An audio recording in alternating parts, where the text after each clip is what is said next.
Magandang hapon po sa lahat ng mamamayang Pilipino. Andito po tayo sa hapon na ito dahil ang ating dakilang katulong ay magluluto po ng suman na kamuting kahoy. Ito na po ang sangkap sa lulutuin ng ating dakilang katulong na suman na kamuting kahoy. Tapos brown sugar at saka itong buko na kinayod, tapos dahon po ng saging. Yun lang po. Focus po ang inyong brown sugar dito sa kinudkod na niyog or buko. Tapos gamitan nyo po ng kamay.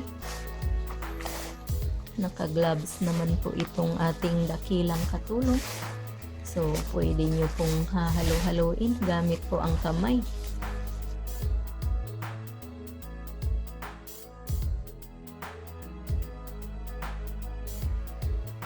Tapos po, ibuhos nyo sa kamuting kahoy ang mga buko nyo na mayroong brown sugar.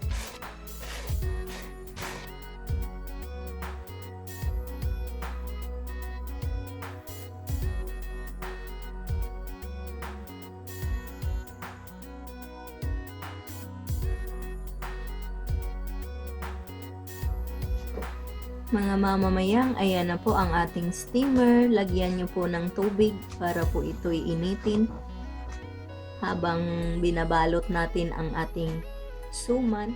Ayan na po mga mamamayang.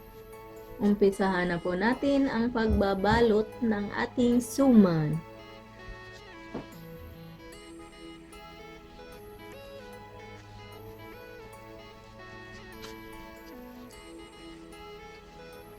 Ganyan lang po.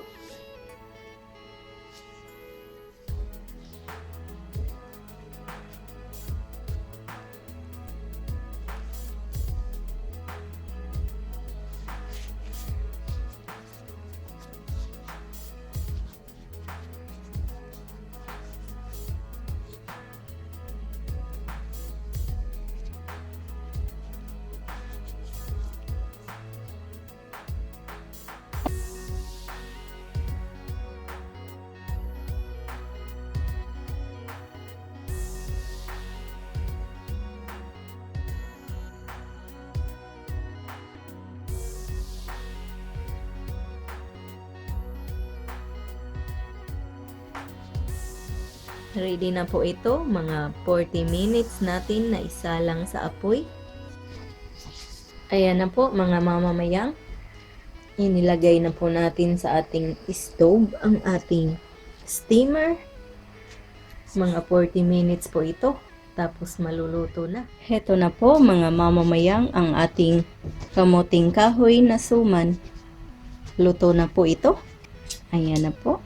Tatanggalin lang po natin sa ating steamer. Ito na po mga mamamayang ang ating suman na kamuting kahoy. Sana po nakuha nyo ang reseping ito at sana'y magustuhan po ninyo. Maraming salamat po sa inyong panunood.